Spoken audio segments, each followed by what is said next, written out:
Antonio, muchas Buen día. gracias por invitarme a tu primer programa. Por favor, un placer, y gracias por la deferencia de haber venido. Tengo una primera pregunta muy sencilla. ¿Dólar barato o dólar caro? Caro. Ni barato.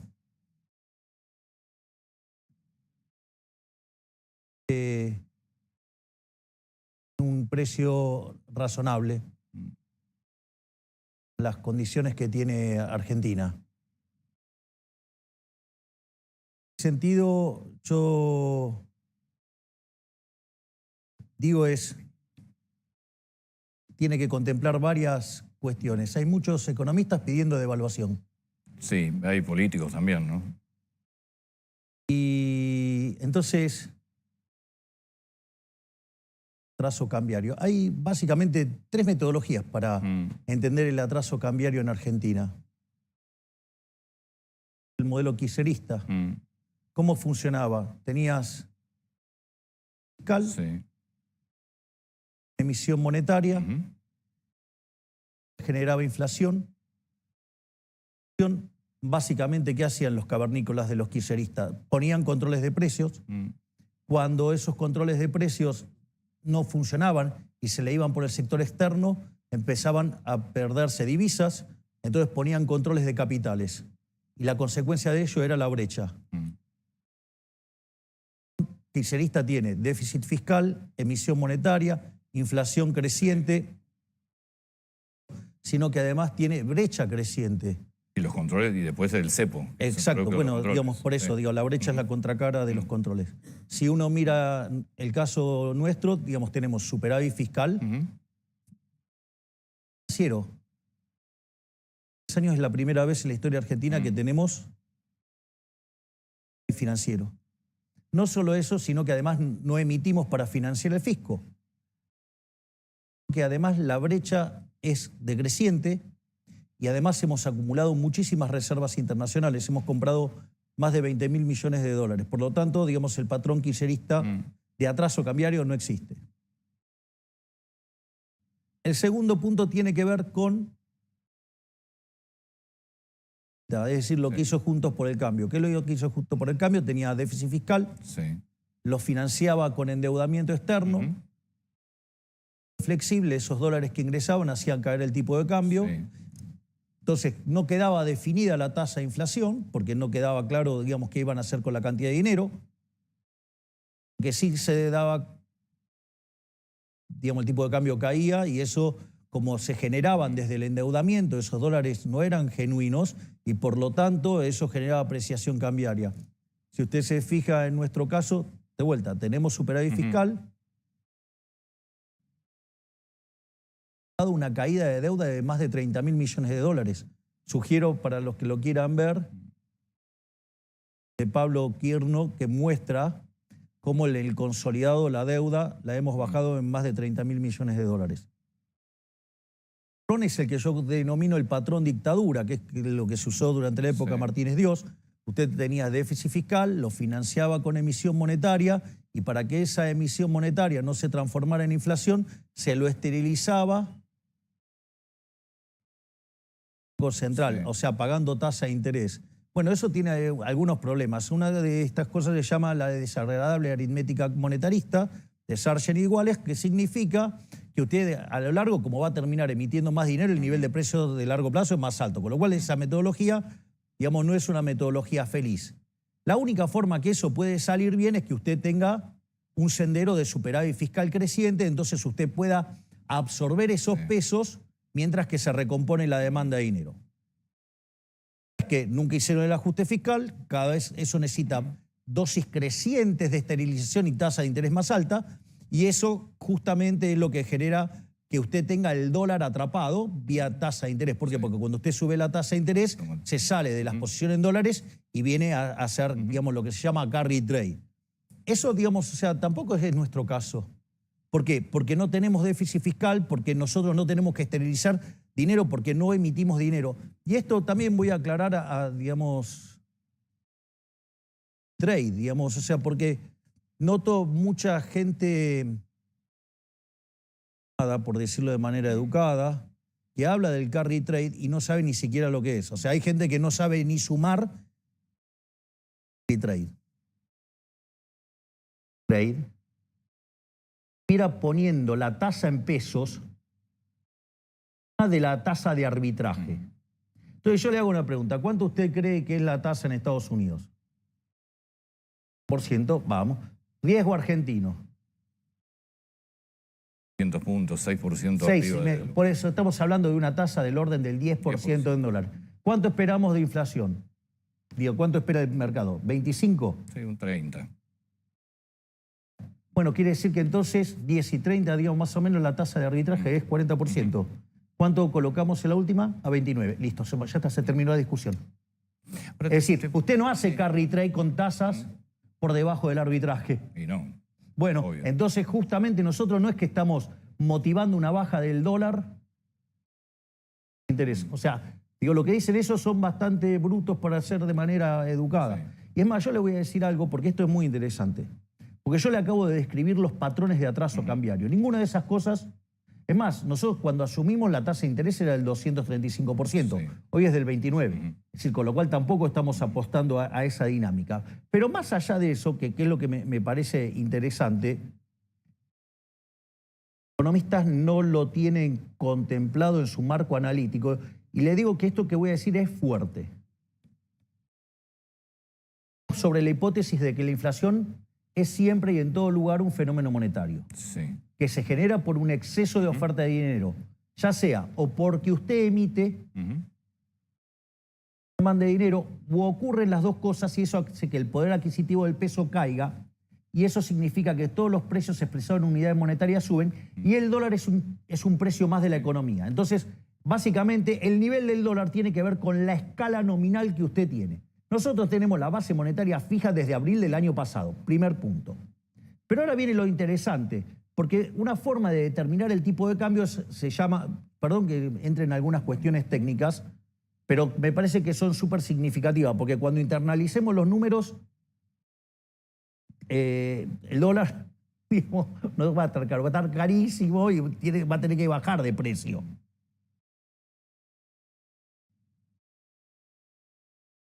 Porque estarían diciendo que está barato, por decirlo de alguna manera. De hecho, están pidiendo... Está bien, hay sectores políticos que piden devaluación y sectores industriales. Bien, por eso ahora si quiere también lo discutimos, porque esa discusión me parece súper enriquecedora. Digo, y yo estoy dispuesto a darla, yo no tengo ningún problema. O sea, yo digamos, me pongo el traje de economista y también la doy. Dicho esto, es interesante porque en la teoría económica usted tiene algo que se llama condiciones monetarias relativas. Y entonces, en función, usted dice, digamos, o sea, por ejemplo, el nivel de precios viene determinado por el cociente entre la oferta de dinero y la demanda de dinero. La demanda de dinero tiene dos componentes, una que es propiamente la demanda de dinero y el PBI, digamos, como proxy de cómo usted demanda dinero. Y usted lo compara, digamos, contra el país de referencia. Entonces, por ejemplo, cuando usted emite dinero por encima del país de referencia, su moneda se devalúa. Sí. Si usted la demanda de dinero le sube, su moneda se aprecia. Si su economía crece, su moneda se aprecia. Veamos el caso de la demanda de dinero. Argentina está con un muy bajo nivel de monetización de base, de base, con lo cual significa que Argentina, en condiciones normales de estabilización, la demanda de dinero tiene que pegar un salto.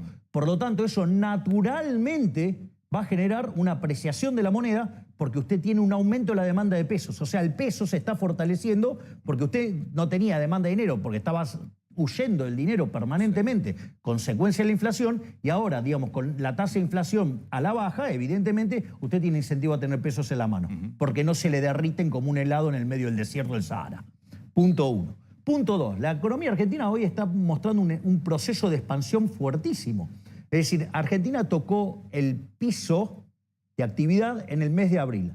A partir de ahí la economía argentina recuperó. Hoy el nivel de actividad estaría expandiéndose, si tomo desde abril, a un ritmo aproximado del 11% anual. Si yo tomo los datos del tercer trimestre, cuando la economía se expandió 3,9 desestacionalizado, eso significa, en el trimestre, si usted anualiza, quiere decir que la velocidad que trae la economía argentina es del 17% anual. Si usted mira el consumo, viene a una velocidad del 20 anual. Si toma la inversión, viene a una velocidad del 50 anual. ¿Todo eso qué es? Demanda de dinero. Por lo tanto, usted tiene, ya sea por recomposición de saldos reales y por cómo viene viajando la actividad, la demanda de dinero viene volando, literalmente. Y un segundito más, Antonio, por favor. Y después hay otro tema más, con la oferta monetaria. En principio, la oferta monetaria, la base monetaria no crece porque nosotros no expandimos dinero, porque no hay déficit fiscal, porque, digamos, ya se terminó el cuasi fiscal. Entonces la pregunta es, ¿qué pasa con el dinero? Y esta es la parte más interesante. Tenemos superávit fiscal y significa que el Tesoro, 2 billones de pesos, eso es aproximadamente el 6% de la base monetaria. Si usted eso lo toma linealmente en un mes, quiere decir que estaríamos sacando el 72% de la cantidad de dinero. ¿Me quiere decir cómo va a hacer subir el dólar si yo le estoy sacando todos los pesos que anda dando vuelta? Es decir, el dólar se tiene que caer como un piano. Y le voy a decir más, digo, en especial por el impresentable de Cavallo. Ciertamente. Porque mientras que él era ministro de Economía e insultaba a todo el mundo, cuando hablaban de devaluación, defendía el tipo de cambio y la convertibilidad, que ¿sabe cuánto es el tipo de cambio de convertibilidad a hoy? 700. 700 pesos. ¿Y sabe cuál es la diferencia? Equilibrio fiscal. Y él no tenía equilibrio fiscal. Y le voy a decir algo. No, el equilibrio fiscal de la convertibilidad era con las privatizaciones. Exactamente. Y le voy a decir algo más. Le voy a decir algo más. Porque este programa es muchísimo más exitoso que la convertibilidad. Y le voy a explicar por qué. Porque no tuvimos que tener una hiperinflación para hacerlo previa, porque nosotros la evitamos, no la dejamos correr y reventar a la gente para mostrar un programa exitoso. Recompusimos las tarifas durante todo el proceso, digamos, de estabilización, no antes, para mostrarlo estéticamente mejor. Además, no solo eso, sino que tampoco hicimos expropiaciones. O sea, nosotros no hicimos un plan Bonex. Nosotros enfrentamos el problema de los pases y los resolvimos y bajamos 10 puntos el déficit cuasi fiscal. Es decir, en el ajuste fiscal que nosotros hicimos, que son 15 puntos del PBI, hay 5 en el Tesoro y 10 en el Banco Central. Que es más, en un reportaje, mi brillante ministro de Economía, Toto Caputo, explicó muy bien, dijo, no alcanzaba con el equilibrio fiscal, porque si nosotros no arreglábamos el problema del cuasi fiscal, esto terminaba en una hiper igual. Y no solo eso, no hicimos controles de precios y no controlamos el tipo de cambio. Y cuando usted mira la inflación en dólares, es decir, que usted le limpia el efecto del crawling peg, Argentina tiene deflación. Es decir, el último dato mayorista que fue 0,8 y el crawl estaba al 2%, con lo cual Argentina hace meses que está en deflación. Sí, porque le voy a decir más. Porque muchos de los economistas se quieren hacer los científicos y hablan del tipo de cambio real, o sea, aproximando algo que se llama paridad del poder de compra. ¿Sabe que el Banco Mundial hace una estimación del PBI a PPP, o sea, paridad del poder de compra? Si usted, su PBI a dólares corrientes está por encima del de PPP, quiere decir que usted está caro en dólares, con lo cual usted tiene que devaluar. Y si su PBI corriente está debajo del de PPP, quiere decir que usted está barato. Entonces hay una manera científica de mirar esto. Bueno, el PBI corriente de Argentina, ¿cuánto es? 15.000. PPP, 30.000. ¿Sabe qué quiere decir? Que podríamos ir a un tipo de cambio de 600. Bueno, es decir, si no saliera a comprar el Banco Central de la manera que compra, que en las últimas 2 ruedas compró más de 600 millones de dólares, y que básicamente nuestro problema es cómo hacemos que esos pesos no salgan hacia la economía. Digo que es un gran problema que tiene que enfrentar el presidente del Banco Central. Se derrumbaría. Cuando nosotros metemos, a veces lo que nosotros estamos monitoreando los precios, ¿qué es lo que pasa? Devolvemos los dólares para poder esterilizar pesos. Lo que hay que mirar cuál es el efecto neto. Que compro por una ventana y líquido por otro, pero usted lo que tiene que mirar es el neto. No puede ser tan cabeza de termo de decir que estoy interviniendo porque quiero tocar la brecha. No vamos a devaluar de ninguna manera. El peso se va a seguir apreciando. Obviamente que el peso se va a seguir apreciando. Con lo cual mi paridad con el dólar es probable que siga bajando en términos de valor de dólar. Entonces, Dice, yo no soy competitivo con estos valores. Yo tengo precios carísimos para competir con este nivel de dólar. Me encanta el punto que estás levantando, Antonio. Uno de los trabajos que hizo el Banco Central, que me parece fabuloso, estimó que tienen la economía. Pongamos lo siguiente, o sea, en lo que se llamaría estado estacionario o en la economía de giro uniforme. Es una economía que se repite sistemáticamente. Digo, después, o sea, pero es solamente metodológico para poder... Si ese fuera el caso, el precio tendría que cubrir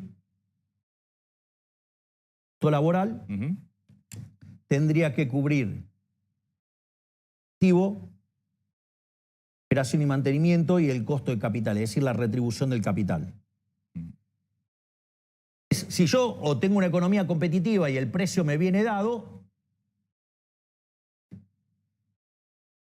están pidiendo, lo que me están pidiendo es que yo destruya los salarios, que baje los salarios para que un par de sátrapas mantengan altos retornos del capital. Cuando usted mira los retornos que están teniendo, son enormes. Entonces, ¿qué pasa? Usted cuando se enfrenta a esa situación hay distintas tareas. Una tarea es que usted tiene que trabajar puertas adentro en su empresa para bajar los costos. O sea, tiene que ser más eficiente, tiene que trabajar la eficiencia, ¿sí? Y labura sobre los costos de operación y mantenimiento. Nosotros hacemos la tarea. Nosotros bajamos impuestos, nosotros bajamos 13 impuestos. Le devolvimos plata a la gente, ¿sí? Entonces, con esos impuestos que bajamos, eso permite que en la medida que bajen los impuestos, digamos, suben los salarios. Por eso es tan importante que la gente esté todo el tiempo mirando las cuentas fiscales y que cada vez que un político dice que quiere gastar algo, que diga, che, a ver, ¿cómo lo financia? ¿Me puede decir de dónde la sacás? Porque si sale de la mía no me interesa. Porque esto es interesante, Antonio. En la medida que baja el peso del Estado, digamos, usted puede pagar mayores salarios. ¿Y cuál es la parte remanente? El retorno del capital.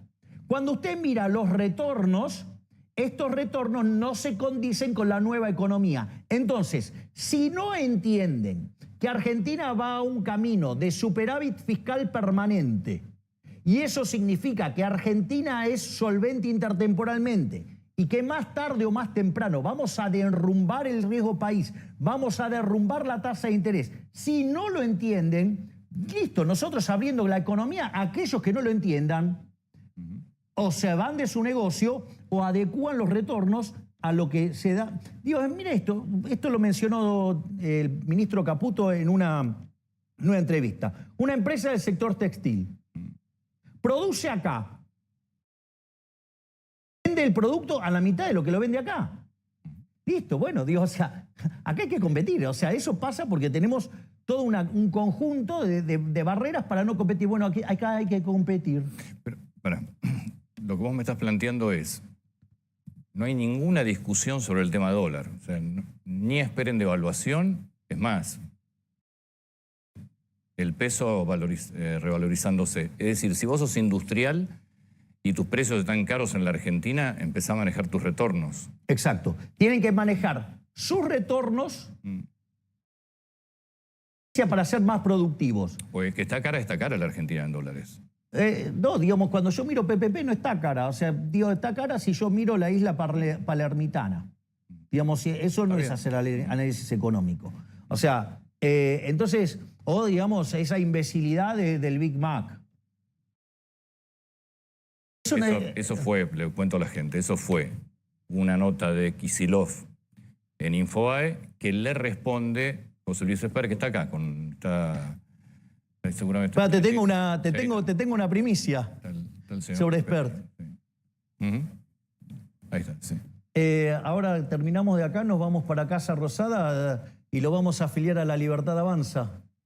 O sea, va a ser, al margen de la labor brillante que está haciendo como presidente de la Comisión de Presupuesto de Hacienda en la Cámara de Diputados, José Luis se suma y se va a sumar a la batalla electoral que viene para la provincia de Buenos Aires de acá en adelante y, digamos, sin lugar a dudas, como, digamos, uno de los máximos exponentes de la libertad, que tenemos en Argentina, por lo tanto yo estoy orgulloso que se meta en el barro la provincia de Buenos Aires y a pelearle de cara a cara a un impresentable, mentiroso, incompetente, inútil como Kicillof. Y además bruto, ¿no? Porque el tema del Big Mac, cuando yo te hago una pregunta, Antonio, cuando vos, perdón, que podamos estar nombrando la casa de comida, pero cuando vos vas a comer el Big Mac, pregunta, ¿el Big Mac, vos te crees que es maná del cielo? Es decir, no, caen los Big Mac del cielo, o sea, o aparecen por arte de magia. ¿Dónde los comes los Big Mac? En un negocio, en un local. Lo comes en un local, ¿no? Ahora, ¿ese local qué es? Eso es real estate. Entonces, si vos tenés pero el real estate tarda en construirse. Vamos a enseñarle al burro de Kicillof que eso se llama time to will. A dos señores, Kirtland y Prescott, le dieron el premio Nobel de Economía por eso, entre otras cosas. Entonces, vos no construís, la construcción no es instantánea, es que haces así y aparece. Entonces, si vos durante tantos años estuviste destrozando el capital, ¿qué es lo que pasa? Destrozaste el sector no transable, entonces, ¿qué es lo que te pasa? Y el retorno es muy alto. Entonces, esa hamburguesa que vos estás comprando tiene una parte del costo vinculado a transable, que es la carne, que es el pan, pero tiene una parte enorme que son vinculados al local que tenés que mantener. Y por eso, la hamburguesa es cara acá. Es decir, entonces, si yo tengo... en la nota que publiqué en La Nación, yo fui claro con eso. Hablé de un modelo de transables y no transables. El tipo de cambio real en ese mundo está determinado por el precio de los transables dividido el precio de los no transables. Suponete que partís de equilibrio, ¿no? Estás en equilibrio. Ahora aparece una desgracia y cae un exocet en el sector no transable de la economía. Eso que genera una contracción del sector no transable. Si a vos se te contrae la oferta, dada la demanda, ¿qué te pasa con el precio? El precio sube. Entonces, vienen estos tarambanas y que te dicen, uy, mirá, se te apreció el tipo de cambio. Si vos llegaras a devaluar, estás rompiendo el sistema. ¿Por qué vas a romper el sistema? Porque la señal de precios te dice que tenés que invertir en el sector no transable. Y si vos devaluás, no generás la expansión que tenés que generar en el sector transable, lo único que haces es empobrecer a la gente y no arreglas tu problema en el sector no transable. En definitiva, esa es la receta que aplicó Argentina sistemáticamente y por eso tiene unos cerrillos que son un espanto. ¿Por qué? Porque en lugar de dejar que la señal de precios fluya, ¿qué hace? Y no, te la están alterando. Es más, te voy a decir algo más. Argentina va de cara al futuro hacia un sector no transable con precios altos. Es muy simple. ¿Por qué? Porque vos vas a tener un boom exportador en gas, un boom exportador en petróleo, un boom exportador en litio. Además, estamos trabajando para el uranio. Además, estamos trabajando con el cobre. Hay que hablar, la productividad que tiene el sector agropecuario argentino. Es decir, Argentina, de cara al futuro, es una economía donde le sobran los dólares hasta por las orejas. Y la consecuencia de ello es que vos... Los no transables, o sea, los servicios van a tener que subir de precio. ¿Y sabes qué es lo más interesante? ¿Sabes cuál es el no transable que más va a subir? Los salarios. De hecho, cuando nosotros asumimos el salario promedio de la economía formal era de $300 y hoy es de $1.100. ¿Te exige algo el Fondo Monetario sobre el tema tipo de cambio? Nada. Nada. Nada. La política monetaria es soberana. La política fiscal es soberana. Hay que explicarle a la gente que tiene la provincia que es un baño de sangre. En lugar de ponerse los pantalones largos y hacerse cargo, le echa la culpa a la nación. Bueno. Sí, claro, claro, o sea, el lugar... Sí, pero se gasta 30.000 millones de pesos en sobornar medios de comunicación, ¿no? Porque es lo que pone de pauta oficial. Yo lo eliminé. Ahora, él debe necesitar tener periodistas, que digan lo que él necesita escuchar o lo que le quiere, como quiere engañar a la gente. ¿Sí? Entonces, en ese contexto, tiene un montón, o toda la que se gasta en hormonización de niños, ¿no? O sea, todas esas cosas. ¿Por qué no las pone en algo prioritario que es la seguridad? en lugar de tener, digamos, los patrulleros destrozados, los chalecos vencidos, pagarle mal a los policías, que además tiene un problema. Usted le da plata a Kichilov y no lo arregla. No lo arregla. Porque como él cree en la doctrina Zaffaroni, él pone al victimario, él pone, digamos, al delincuente en el lugar de la víctima. Digamos, no cree en eso. En cambio, nosotros creemos en la línea Giuliani. El que las hace las paga.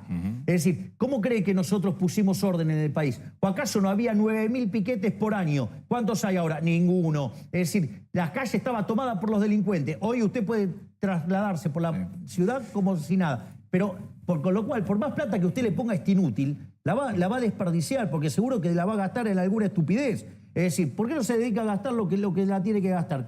Cuando no le alcance más, ahí, digamos, podría discutir. Y la otra, ¿de dónde salían esos fondos? De las transferencias discrecionales a provincia. Sí, Necesitaba un gobierno, digamos, como el incompetente de Alberto Fernández, que el último año terminó emitiendo 13 puntos del PBI, o sea, dejando plantada una hiperinflación. Eso no es solucionar las cosas. Y aún cuando usted le dé la plata, no la va a solucionar porque el inútil cree en la doctrina Zaffaroni. Nosotros creemos en la doctrina Giuliani. Vuelvo al tema Fondo Monetario. Tengo varias preguntas. Sí. Bueno, ¿acuerdo con el fondo? Sí. El acuerdo, digamos, le falta el moño. ¿Incluye un desembolso mayor o es renegociación de la deuda actual? Incluye fondos frescos, Sí. pero esto es muy importante. El programa incluye fondos frescos. Fondos frescos, incrementar la deuda. Esto también para que entiendan los... ¿Esto es lo que evitaría que fuera el que vaya al Congreso? Esto, digamos, se podría utilizar como argumento. Sí. La deuda no sube, y voy a explicar por qué. ¿Usted sabe quién es el máximo acreedor del Tesoro Nacional? Del Tesoro Nacional es el Estado, sí, son dos dependencias. Una es ANSES. Sí. Y la otra, que en realidad que es la que más deuda tiene del Tesoro, ¿sabe quién es? El banco. El Banco Central. Entonces, el Banco Central, ¿por qué tiene toda esa deuda? Que es el saqueo de los kirchneristas al Banco Central, que le ponían un título y se llevaban la plata, que inventaban utilidades, digamos, utilidades y se las giraban, ¿no? Entonces, y así de esa manera saqueaban el balance del Banco Central. Es más, porque esto es muy importante. Entonces, ¿qué hacían? El activo del Banco Central. Entonces, ¿qué es lo que pasa? Como usted, la base monetaria es un pasivo, entonces para que usted sea solvente, usted necesita licuar esos pasivos. Quiere decir que cuanto más insolvente es el Banco Central, la inflación de largo plazo es más alta. Nosotros desde que llegamos estamos recomponiendo el balance del Banco Central. Les recuerdo que, por ejemplo, tuvimos que limpiar 50.000 millones de dólares de CIRA. No solo eso, hicimos un write-off en el balance del Banco Central por 45.000 millones de dólares. Es decir, la tarea que hemos llevado a cabo en el Banco Central fue ciclopia. Bajamos el déficit fiscal en el Banco Central, que se llama cuasifiscal, 10 puntos del PBI. O sea, los bancos tuvieron que dejar de ser socios del gobierno en cobrar impuestos inflacionarios, jodiéndole la vida a la gente, a salir a laburar de bancos. Pero, entonces, en ese sentido, el dinero, ¿cómo va a ser? Entra en el Tesoro. Sí, ahí estamos hablando de los fondos nuevos del acuerdo. Los fondos frescos. Y ese dinero va destinado a cancelar deuda con el Banco Central. Okay. Entonces, la deuda no varía.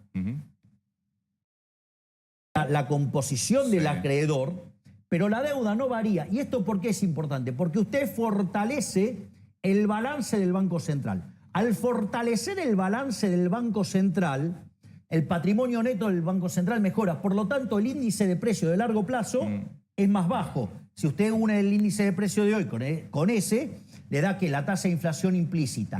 Cuanto más solvente sea el Banco Central, usted está bajando la tasa de inflación de largo plazo.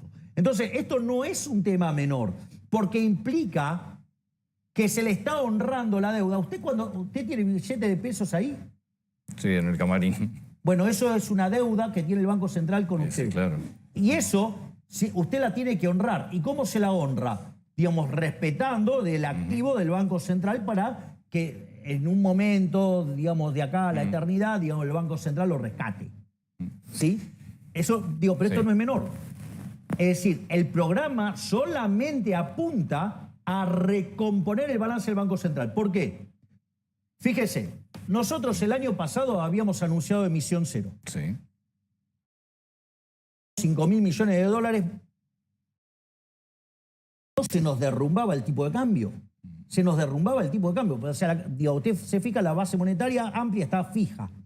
Entonces, ¿qué es lo que pasa? Como se derrumbaba el tipo de cambio y la velocidad de respuesta del sector real no es la misma que la financiera, usted lo puede mandar a la quiebra. Entonces, nosotros salimos a sostener el dólar. Y cuando, digamos, veíamos algún problema, devolvíamos los dólares y sacábamos los pesos. O sea, ahí hay 5.000 millones. Ahora nosotros hicimos una baja transitoria de las retenciones. ¿Sí? En esa baja transitoria puede ser que terminemos juntando 5.000 millones de dólares más. No sé, supongamos, ¿cuánto quiere suponer, digamos, de entre el fondo? 12.000. Ponga 12.000. 10.000, no sé. 10.000. No, digo, para hacer el ejemplo, es un ejemplo teórico. Se habla de 12.000, no sé. Bueno, 12.000 quiere decir que nosotros vamos, el día que abrimos el cepo, abrimos con una pared de 22.000 millones de dólares. Y además sacando 6% de la base monetaria de circulación mes por el superávit fiscal. Es decir, vamos a meter dólares y vamos a sacar pesos. Venía a hablarme del tipo de cambio, digamos, que tiene que devaluar. Dale. Dos organismos nombró Banco Central y ANSES como principales deudores de la Argentina. ¿Van a cambiar la edad jubilatoria? A ver, la reforma jubilatoria no es parte de este momento. Usted no puede reformar el sistema previsional si usted antes no reforma el sistema laboral. A ver, el kirchnerismo hizo un montón de aberraciones. Una de las aberraciones que hizo fue dar jubilaciones sin aporte. Correcto. Entonces, usted tiene un pozo de donde saca el dinero, que era el que habían aportado todos los aportantes a lo largo de su vida. Entonces ahora usted, digo, duplicó la cantidad de manos y a usted le va a quedar la mitad. O sea, ese es uno de los problemas que generó el kirchnerismo. Otro problema que generó es que cuando se expropiaron las AFJP, los fondos lo usaron para financiar cosas no rentables. Yo recuerdo, digamos, escucharlo, no sé, al chanta de Bocio un día diciendo, no, bueno, pero tenemos un retorno del 16% y la inflación era casi 30%. Es decir, en términos reales era negativo el retorno. O sea, esa forma de engañar a la idea, de engañar a la gente con la ilusión nominal. Yo entiendo que son temas que quizás no son fáciles, pero mentirle a la gente, o sea, 16% de retorno con la inflación que iba viajando al 30%, era una estafa. Pero no solo eso, usted tiene, digamos, prácticamente el 40% del mercado formal, del mercado de trabajo en el sector informal. Entonces, por eso hay que avanzar en la... Usted primero tiene que avanzar en la reforma laboral. ¿Para qué? Para que el sector informal se formalice. Entonces usted prácticamente va a poder duplicar los aportes. Los aportes. Entonces esa es una forma de mejorar las jubilaciones. O sea, mejorarla honestamente. El titular de ANSES, Mariano Los dijo que se viene una reforma, se va a analizar o se va a presentar una reforma previsional donde se incluía, por supuesto, la suba de la edad de jubilatoria, que es la que se está hablando hace mucho, y desde ya el tema de los aportes. Eso, digamos, se corre por cuenta del titular de ANSES. Eso no es lo que está en carpeta. Es decir, hasta que usted no arregle el problema previsional... ¿Y cómo arreglas el problema laboral? El problema laboral no puede ir por el tema previsional. ¿Y cómo lo arreglas? ¿Cómo blanqueas el 40% de la economía en negro? Bueno, de hecho nosotros estamos llevando a cabo muchas medidas para flexibilizar el mercado laboral, desde las que mandamos en la ley bases hasta cosas que están, digamos, en el decreto 7023, es decir, todas cosas que facilitan la contratación de trabajo, y estamos también, digamos, trabajando fuertemente en blanquear, digamos, el mercado de trabajo para que la gente pase a tener un trabajo en el sector formal, pero que tener un trabajador no sea un problema. Entonces, cuando usted recompone esa situación, es decir, es mucho más urgente hoy pasar a la economía formal los informales. Claramente. O sea, eso a usted le permitiría duplicar los recursos y automáticamente usted puede duplicar las jubilaciones. Entonces, digo, me parece que ese es un problema, digamos, o sea, más interesante a resolver, porque eso a usted después le permite ver cómo tiene que recalibrar el resto de las ecuaciones. ¿Cómo, digamos, usted va a recalibrar la ecuación dinámica si no tiene calibrada la ecuación de inicio? Y la jubilación va a ser en función de los aportes. Exactamente. Me voy a la política. Relación con Macri. De hecho, le escribí el otro día para decirle feliz cumpleaños, el 8. ¿La relación con Mauricio Macri es la misma que con Jorge Macri? No. ¿Por qué lo sacaron a Marra? A ver, el tema de Ramiro es una cuestión distrital. Distrito. Es decir, a ver, voy a explicar varias cuestiones para que más o menos se entienda. El gobierno tiene 3 líneas de acción, por decirlo de alguna manera. Hay una línea que es la gestión, hay una línea que es la línea política y hay una línea que es la batalla cultural. Esas son nuestras 3 líneas de acción. Se imaginará que, digamos, o sea, yo me ocupo de la línea de la gestión y de la batalla cultural. Dicho esto, en la gestión yo me ocupo de temas nacionales. O sea, yo no, digamos, es más, por una cuestión de federalismo, yo no me meto con las provincias. Por lo tanto, tampoco me meto con la cuestión de la Ciudad Autónoma de Buenos Aires, que es donde está la cuestión de por qué se lo expulsó a Marra del espacio. O sea, se lo expulsó, digamos, la cuestión política la maneja mi hermana, ¿sí? Digamos, no solo mi hermana, digamos, en esto está involucrado Guillermo Francos, está, digamos, involucrado Santiago Caputo, ¿sí? Digamos, ese es básicamente digamos, el ala que se ocupa de la política.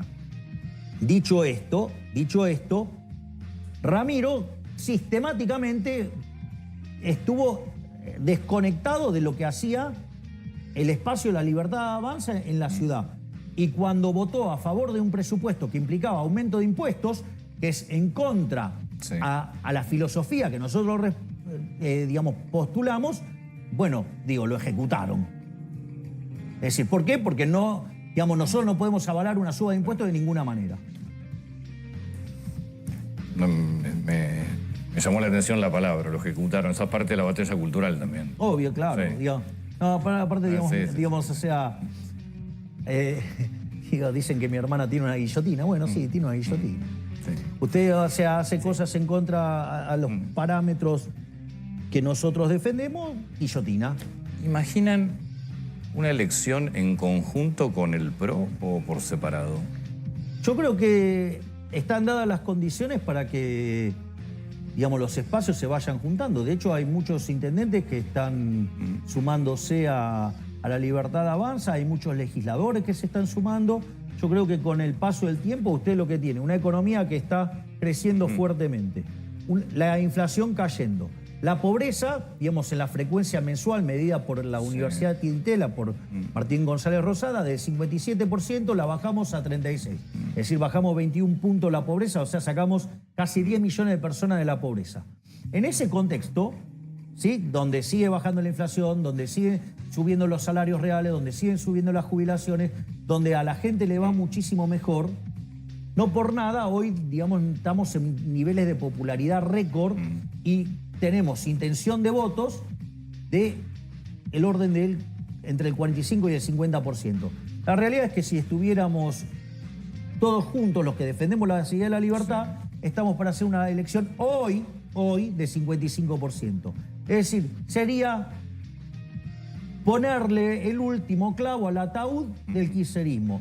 Bueno, hay algunos que prefieren priorizar sus negocios locales en lugar de la causa de terminar con el populismo.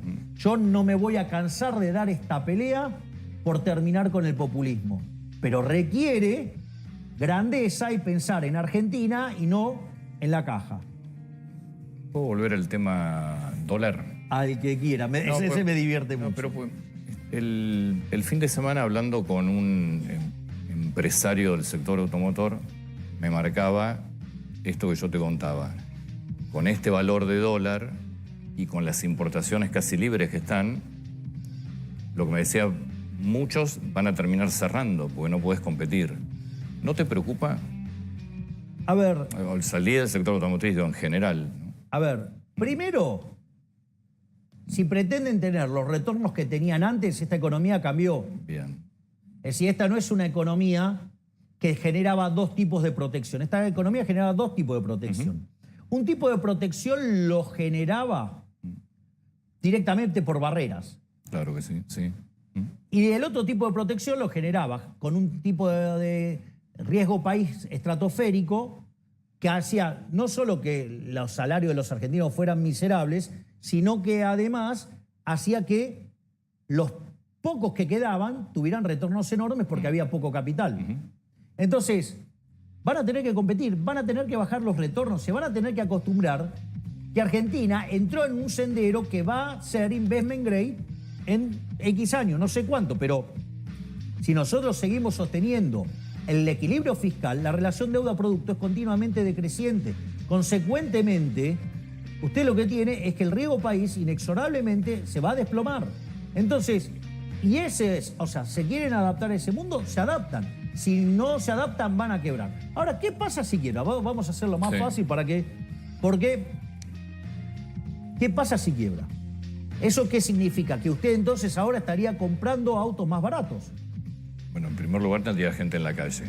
Ahora vamos a ver si hay gente en la calle, porque eso es con lo que presionan.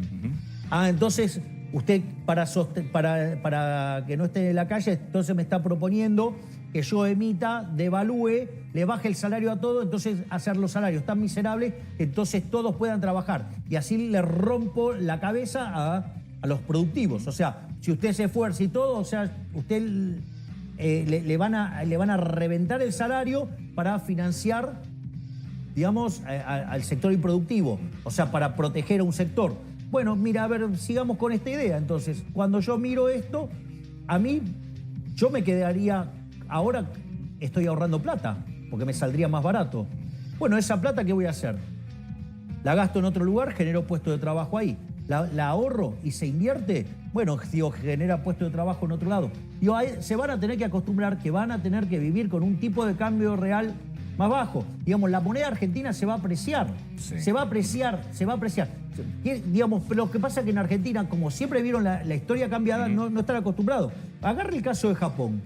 Cuando empezó la estabilización, ¿a dónde estaba el tipo de cambio? Estaba en niveles estratosféricos. Usted necesitaba, creo que en un momento eran como 600 o 700 yenes para comprar $1. Hoy necesita 150. Entonces, digo, eso se puede hacer. O sea, ¿y Japón está estancado? Básicamente, digo, por las ideas keynesianas, ¿no? Digo, o sea, ahí el chanta de Krugman no va y se retracta de todas las pavadas que propuso y los terminó ahogando. Pero no importa, eso es otra parte. Lo que digo es falso que cuando un sector ineficiente desaparece, usted pierde puesto de trabajo. No, se van a ir a otro lugar donde van a ganar más. Y yo le digo, se viene una economía fuerte en servicios. ¿Y sabe cuál es el sector que más empleo genera? Sí, servicios. Servicios. Sí, Entonces no va a haber un problema de falta de laburo. Y usted lo que va a tener es, como se lo dije antes, una oleada de dólares que van a venir del petróleo, del gas, del litio, del uranio. Y quiero hacer un punto ahora con el uranio. El cobre, ¿sí? Y todo lo que tenemos en el sector agropecuario. Muy importante, uranio. ¿Por qué menciono el uranio? Porque el uranio es lo que usted necesita para los reactores nucleares. En materia de energía nuclear, estos reactores modulares, que es lo que anunció Damian Reidel, junto a Grossi, a Rafael Grossi, Sí. nosotros estamos 7 años avanzados respecto al resto. ¿Por qué? Porque el resto, digamos, había dejado esta tecnología de lado. Entonces nosotros estamos 7 años avanzados en la capacidad de generar reactores modulares. Esto no solo es importante porque vamos a poder exportar estos reactores, que son los ACR300, sino que además son de suma utilidad para lo que estamos apuntando en los servidores de inteligencia artificial. Usted necesita de mucha energía. Entonces nosotros necesitamos generar mucha energía y escalable. Por eso estamos trabajando con los reactores nucleares. Hace un ratito, hablando si una empresa quiebra o no quiebra, mencionaste la palabra servicios como el sector que más mano de obra demanda. En la época de la convertibilidad crecieron mucho los servicios y los industriales, muchos se quejaron que tuvieron que cerrar. Los que hicieron el negocio vendieron rápidamente, se quedaron con el dinero, lo llevaron afuera, pero salieron del sector. ¿No tenés miedo que pase lo mismo si crecen los servicios, que el sector industrial empieza a caerse? No. No. Digamos, si yo miro la producción industrial durante la convertibilidad, aumentó. Y además, en la convertibilidad sí había atraso cambiario. Porque lo generaba ¿qué? Porque tenías déficit. El déficit fiscal. Claro. Ahora, digamos, o sea, es más, acá la cuenta es, de vuelta, las empresas tienen que trabajar en aumentar su productividad bajando los costos de operación y mantenimiento. Tienen que entender que están en una Argentina distinta y que las tasas de retorno son más bajas. Y lo que tiene que ver desde el lado fiscal, desde el lado del gobierno, nosotros estamos trabajando en la baja de impuestos para que eso permita pagar mayores salarios, porque cuanto más chico sea el Estado, más recursos se liberan y usted puede pagar mayores salarios. Sí, igual lo que es central, que es la diferencia con la Argentina de las últimas décadas, es el equilibrio fiscal. Exactamente. O sea, ahí ya tenés un argumento. Si al tener equilibrio fiscal no podés justificar una devaluación para ajustar los gastos del Estado. Exacto. Fíjate que cuando yo hago los casos comparados, digo, todos estos casos, ya sea el caso kirchnerista, el caso cambiemita o el caso de la dictadura, todos tenían déficit fiscal, nosotros no tenemos déficit fiscal. Y esto sí es un cambio. Cuando vos mirás los últimos 123 años, hasta el año pasado, Argentina siempre tuvo déficit fiscal. Porque dice, no, hay 8 periodos que tuvo superávit. No, eso es mentira. Porque los periodos donde tuvo superávit, no estábamos pagando la deuda. Claro. O sea, si estás en default, no estás. Entonces, y nosotros lo hicimos honrando la deuda. Entonces, eso no es un tema menor, que nosotros estamos honrando la deuda. Es más, si miran de vuelta, les gusta tanto los modelos de transable y no transable, cuando vos bajás el gasto público, nosotros hicimos una reducción del orden del 30% real del gasto público en nación. Bueno, ¿el resultado cuál fue? Y la moneda se te va a apreciar. Es decir, porque hace que el precio de los no transables se vuelvan más baratos. Entonces, dados los precios internacionales, a vos te tiene que caer el tipo de El tema es si los actores económicos de la Argentina entienden que hoy tenés que modificar tu estructura de retornos y de ganancias. Sí, bueno, pero hay algunos que prefieren sostener esos retornos, no tener que competir a costa del hambre de los argentinos. A mí no me votaron para eso. Esa Argentina generó 57% de pobres. Yo no voy a eso. Yo digo, estoy con esta Argentina de que baja la pobreza sistemáticamente. Ayer el presidente de los Estados Unidos habló sobre aranceles al acero y después al acero mencionó 25%, después le preguntaron si aluminio también y dijo que también. En el gobierno de Macri hubo una decisión parecida y logró la Argentina negociar una excepción. A ver, nosotros... yo voy a hacer mi interpretación de la política de Estados Unidos. Como regla, sugeriría no darle tanta atención a la progresía mediática, que, digamos, o sea, jugaron abiertamente con los demócratas y odian visceralmente a Trump. Digo, más o menos lo que me pasa a mí acá en términos domésticos. Digo, donde el 85% de los periodistas me mienten. Sacando eso... Igual te fue Trump el que lo dijo. Bueno, ahora lo que voy... Digo, por eso voy a esto. Sí, pero después están las interpretaciones. De lo que voy... O sea, Trump no es un proteccionista. Trump utiliza la política comercial como instrumento de geopolítica. Después a usted le puede gustar o no. O sea, a usted le puede gustar o no. Pero utiliza la herramienta, utiliza la política comercial de Estados Unidos como herramienta de negociación. Mire lo que hizo con México, lo que hizo con Canadá, con lo que hizo con Colombia.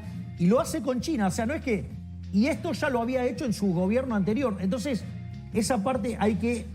digamos, entender qué es lo que piensa Trump. Ese es el primer punto. El segundo punto es, yo le puedo decir lo que estamos haciendo nosotros. Y esto hay 2 líneas de acción. Nosotros o tres si usted quiere. Para mí son dos, pero una es lo que pasa con el Mercosur. A mí me tocó ser el presidente pro tempore ahora. ¿Qué cosas propuse? Una era el tema de la lucha contra el narcotráfico y el terrorismo, y de ir a avanzar en una solución conjunta a esos problemas. Otra cosa que pedí es que puertas adentro empecemos a bajar barreras arancelarias. Además, digamos, propongo bajar el arancel externo común. Y otra cosa que yo estoy proponiendo es que cada país por separado pueda ir y negociar tratados de libre comercio. Donde nosotros estamos trabajando para ir a un tratado de libre comercio con Estados Unidos. Y esa es mi prioridad. Mi prioridad es el tratado de libre comercio con Estados Unidos. Aún por sobre el Mercosur. Absolutamente. Digo, porque el Mercosur no pasó de una unión aduanera mala. Digo, que se convirtió en comercio administrado en favor de empresarios, con el beneplácito de políticos corruptos. Entonces, yo no avalo eso. De decir, acá, digamos, se acabó la joda. O sea, acá va en serio. Entonces, acá se va a competir en serio. Entonces, y que no me vengan a correr con el régimen automotriz porque está por fuera del Mercosur. Con lo cual, digo, eso es otra de las mentiras. Entonces, lo que voy es lo siguiente. Yo voy a priorizar el Tratado de Libre Comercio con Estados Unidos.